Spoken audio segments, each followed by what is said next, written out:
June 2023 last year, third gen ng legendary Toyota Innova was launched with a different platform. Kaya naman,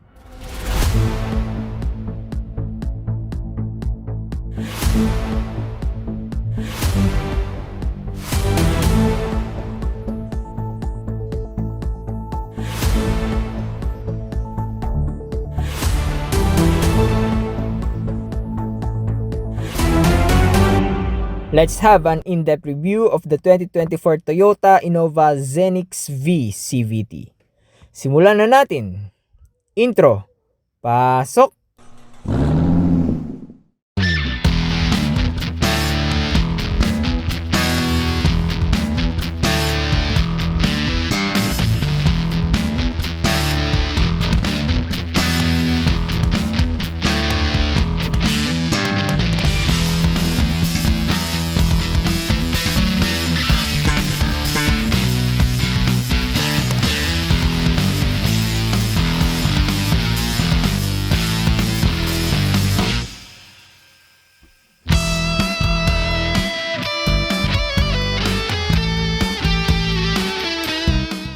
Konting history muna tayo. Noong 2005, inintroduce sa Pinas ang first gen ng Innova para palitan ang Toyota Revo. Then nagkaroon ito ng facelift noong 2014. Matagal-tagal din bago naretoke. Makalipas ang lampas isang dekada, nilabas na sa Pinas ang ikalawang generation nito. Tapos naihabol pa ang facelifted version ng second gen noong lamang 2021. Nga pala, meron silang kasabihan na tuwing may makikita kang sports car, may Innova ka ding makikita. Pati ako namamangha bakit nga ganon. Pero ibig sabihin lang nun, sa sobrang reliable neto, sobrang dami ang nag-a-avail. Then eto na nga, last year, nabigla ang lahat nang biglang lumabas ang bagong generation ng Innova sa lineup ng Toyota, ang Innova Zenix. Sa video na ito, yung petrol o gasoline version ng VCVT variant ang re-review natin. Oks na! Simulan na tayo. Sa front fascia muna tayo. Ayan yung roof niya. May ilang naka-emboss na line sa taas tapos malapad pa rin ang windshield for greater visibility.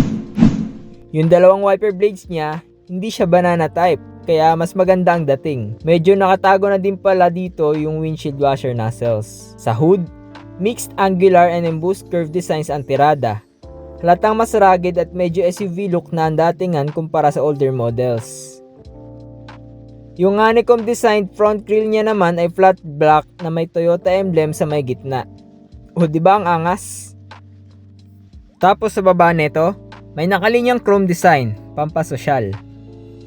Itong headlamps nito, fumo-fortuner ng konti ang cuts. LED ang headlamps nga pala nito. Sa baba, may fake grille design dagdag angas at ang maganda dito, may front parking sensor na kasama na ito.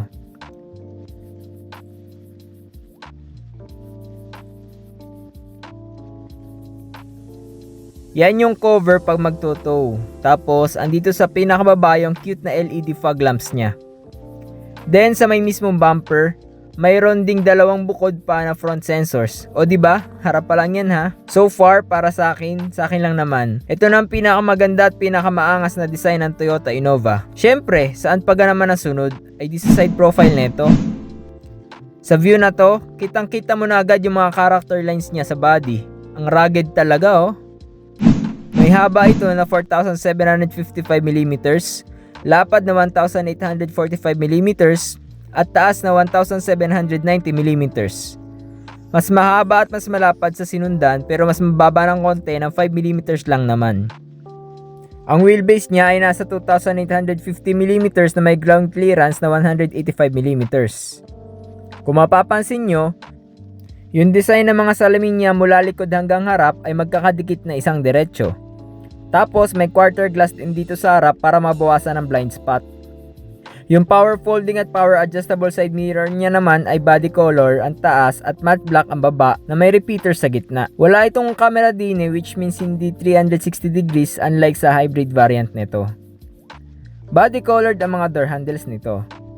At ayan na nga yung sa character lines niya, tagos hanggang taillights. Kung mapapansin nyo, naka wide body din pala ito. Tapos walang wheel arch garnish. Silver colored ang 17-inch 5 studs 10 spokes alloy wheels nito with the Toyota emblem sa gitna. Tapos Dunlop Enasave EC300 Plus ang naka-install na gulong na may sukat na 215/60. Disc type ang brake system niya sa harap, tapos McPherson strut ang suspension niya din eh. Sorry na kung medyo dumumi na, umulan kasi nung araw na sinuto last year. Same lang ang wheel and tire at brake system specs dito sa likod, tapos torsion beam axle ang suspension sa part na are. Sa rear end naman, fin type ang body colored antenna nito, tapos may maangas na design ng rear spoiler na may clear colored third brake lamp. Malaki yung rear windshield na red, tapos may defogger din at may intermittent rear wiper. Underneath the rear windshield, may chrome garnish to complete its accent. Then Toyota emblem dito na may reverse camera na matatagpuan sa may area ng rear door button at plate number lamps. Again, V emblem dito sa may babang kanan at Innova Scenic sa kaliwa. Tulad sa harap, may 4 din itong parking sensors para mas safe. Tapos may 2 slots dito sa likod para din sa tow hooks. Then may 2 reflectors na may fake grille design sa magkabilang lower corners. Yung spare turn niya, ayun, nasa ilalim pa rin tulad na ng mga nakaraan. Yan yung exhaust pipe niya, ang cute ng chamber. Nga pala, bago ko malimutan, nandito sa kaliwang side sa likod yung tank cover niya para sa tangke na may capacity na 52 litro ng gasolina. Check naman natin yung cargo neto. Power tailgate nga pala ito mga paps. Iba. Dito sa baba ng rear door, may 2 button. Yung nasa kaliwa ay switch to close it at yung pangalawa ay button para maiset mo yung taas o baba ng rear door. So hindi magiging problema kung hindi ka di matangkad katulad ko. Tapos yan yung door handle kung kailangan mong i-manual close. Ayan, kahit nakataas ang third row seats, malaki pa rin ang boot space niya dito. Madami-dami ka pa rin malalagay sa 239 liters na capacity dito. At hindi pa yan, natataas pa tong cover para makapaglagay ka na mas maraming bagay-bagay like tools o kung ano pang pwede magkasya dito. Ayan yung 3 tow hook na kasama nito. Ito namang sa kanang part, may boot lamp na may switch, tapos sa kaliwa naman yung lalagyan ng free na basic tools katulad ng crocodile jack set na katulad nyan. May space pa oh. Pwede mong paglagyan ng portable tire inflators.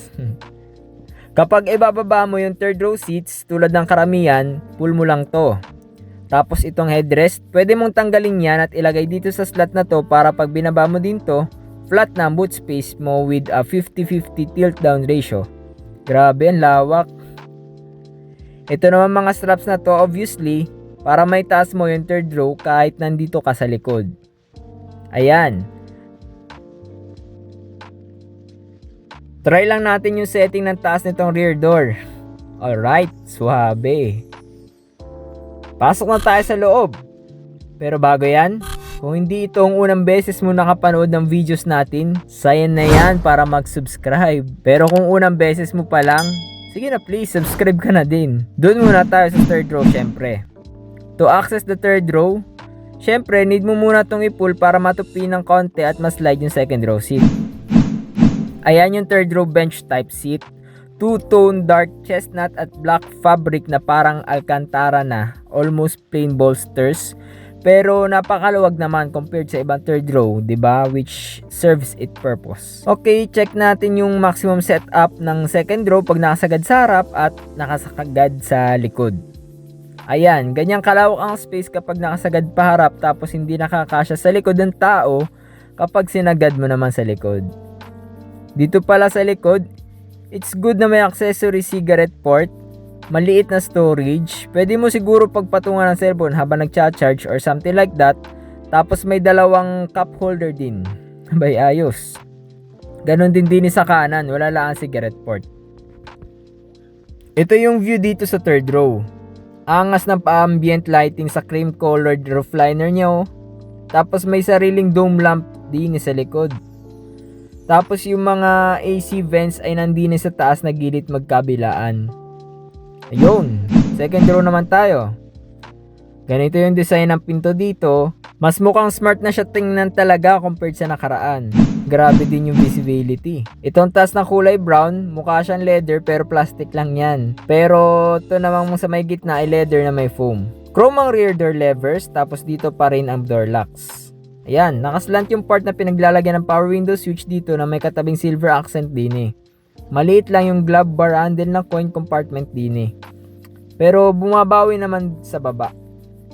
Mahaba ito, tapos may isang bottle holder at speakers din sa baba.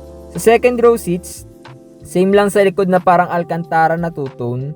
Captain chair para mala executive. May pang-adjust din para ma-slide mo siya if you need.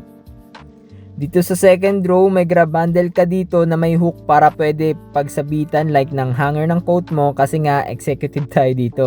Katulad sa likod, nandito sa gilid ang second row AC vents. Tapos yung dome lamp ay nasa tabi nito. Ambient. May armrest pa si Mayor din naman. At hindi lang yan.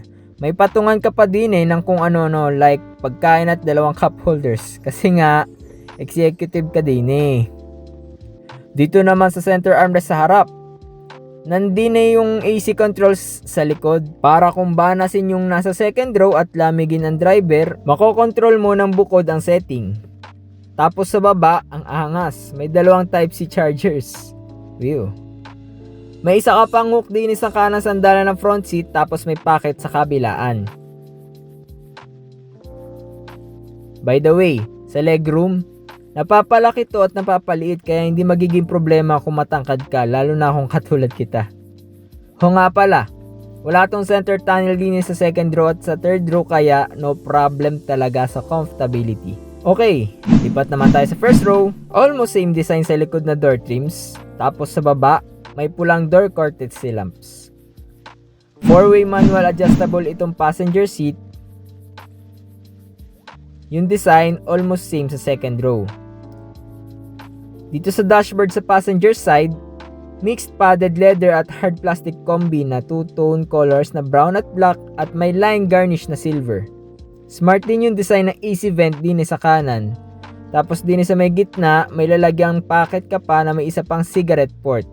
Marami-rami rin ding may lalagay din Tapos din abanga naman, dump glove box. Tapos malawak-lawak din ang space. Dami mo mong paglalagyan, Okay, dito naman tayo sa driver's area. Keyless with smart entry na nga din pala ito. Yung door trim dito, katulad din ng design sa ibang part. Ang nadagdag lang syempre ay mga switches. Like yung switch para sa auto fold and auto adjust side mirrors at door lock switch. Nga pala, may speed sensing door lock to na kusa maglalak yung pinto mo kapag na-under ka na lampas 20 km/h tapos hindi mo na-lock yung mga pinto. 6-way manually adjustable ang driver seat din Up, down, recline at slides. At dahil CVT to, 2 pedals ito, tapos may footrest. Sana all, sabi ni Asphalt. Tapos magkatabi dito yung lever sa gas tank cover at sa hood. Yan yung lever para sa tilt at telescopic adjustment ng steering wheel. Meron ding switch dito sa harap para sa power tailgate sa likod. Then na-adjust yung height ng headlight using this knob here.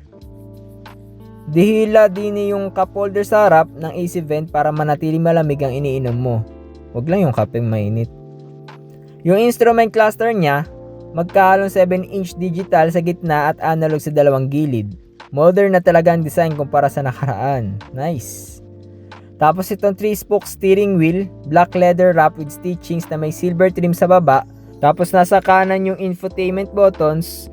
Sa gitna yung horn button with SRS airbag. At sa kanan niya yung sa cruise controls at buttons para sa instrument cluster.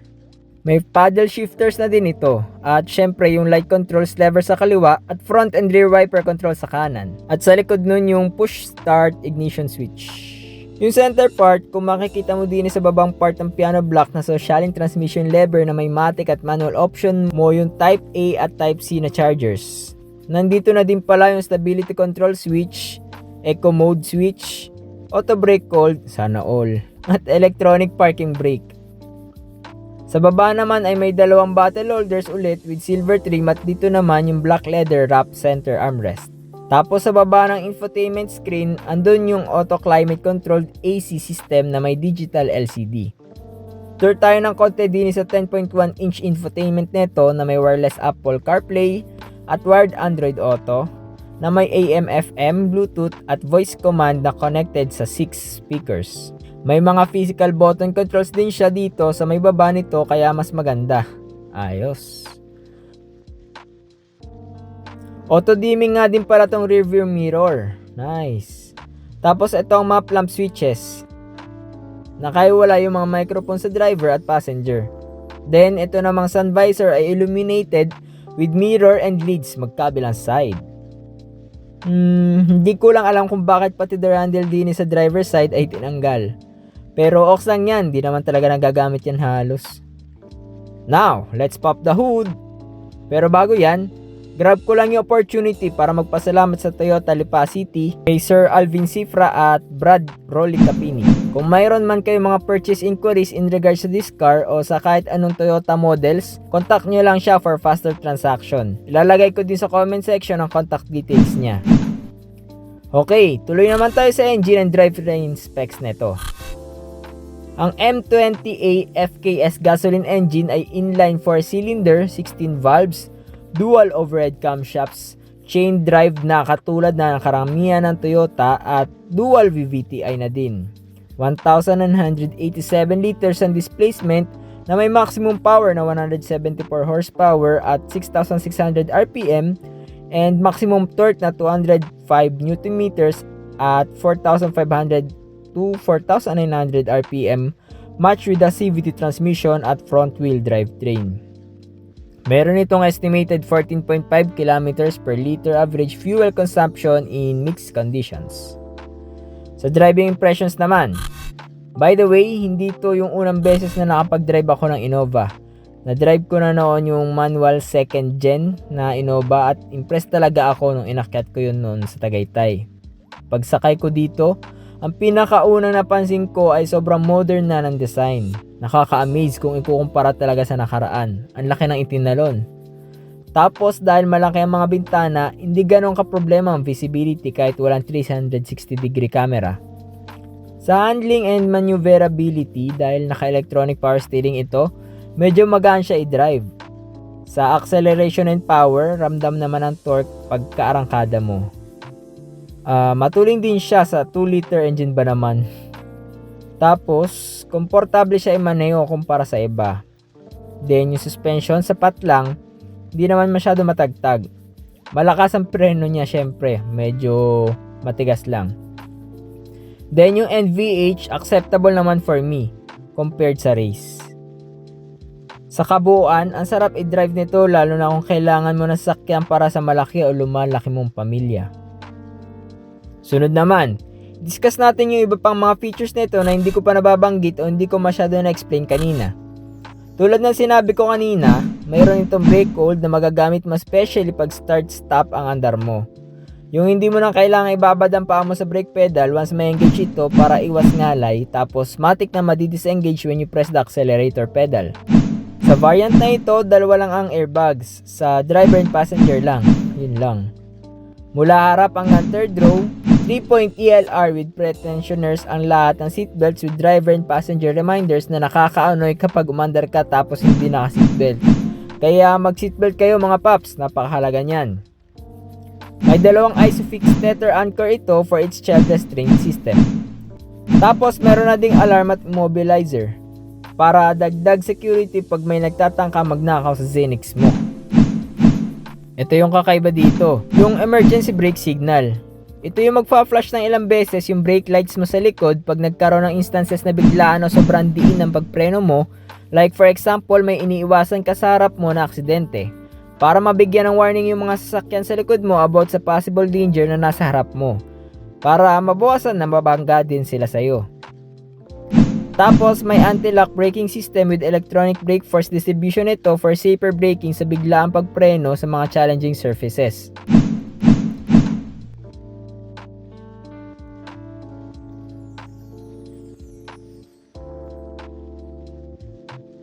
Meron na din itong vehicle stability control na kung saan mas makokontrol mo ang sasakyan kahit sa mga biglang likod, slippery na daan para hindi basta-basta madulas for more safety din ng mga nasa loob ng sasakyan at mga nasa labas ng daan.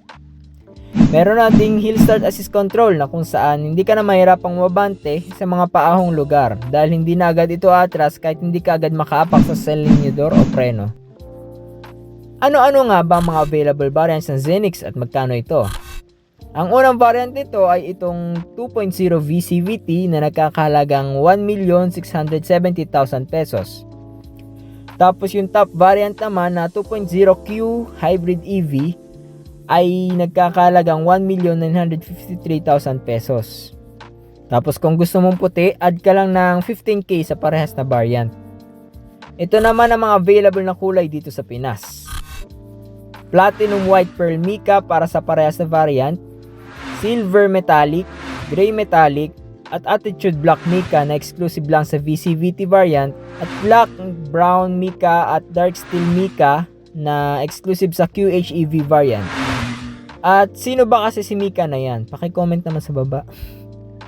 Ngayon, para sa top 3 likes at top 3 dislikes ko dito, again, this is just for me and based on my personal review. Sa likes muna, una, yung transition ng design niya mula sa second variant. Grabe yung improvement sa loob at labas. I really love it. Ikalawa, yung technology and feature. Kahit base variant ito, patok pa rin naman sa mga features itong variant na to. At pangatlo, syempre, yung maluwag na space para sa cargo at mga seats. Sa not so like para sa akin, kahit paano, tolerable naman ay ang mga sumusunod. Una, dalawa lang yung airbag sa variant na ito. Sa price range nito, siguro justifiable naman na magdagdag kahit isa or dalawa pang airbags. Ikalawa, siguro hindi pa nila sinagad na walang diesel variant na option para sa Zenix. Pero alam ko naman na syempre available pa rin kahit sa market ang second gen diesel, kaya ganun talaga. At ikatlo, walang option na gawing bench type ang second row. Pang captain chair seat lang ang option nila, though pwede naman sa labas na lang magpa-modify kung gusto, diba? Para sa akin lang naman yun, huwag nyo kay bash please. Sa overall impression ko, ayun, impressed talaga ako. Tulad nga ng sabi ko kanina, nakapag-drive na ako ng second gen na Innova. Ilang beses na din ako nakasakay sa first gen nito. At dito sa newest gen, talagang napawaw ako lalo sa personal. Lalo't yung personality niya ay MPV na nag-aagaw na konting SUV. Yun lang mga paps. Maraming salamat sa patuloy na pagsuporta. Pasensya na at matagal-tagal tayong walang upload. Medyo marami lang priorities na kailangan unahin. Please subscribe ka na. Keep safe, ride, and drive safely.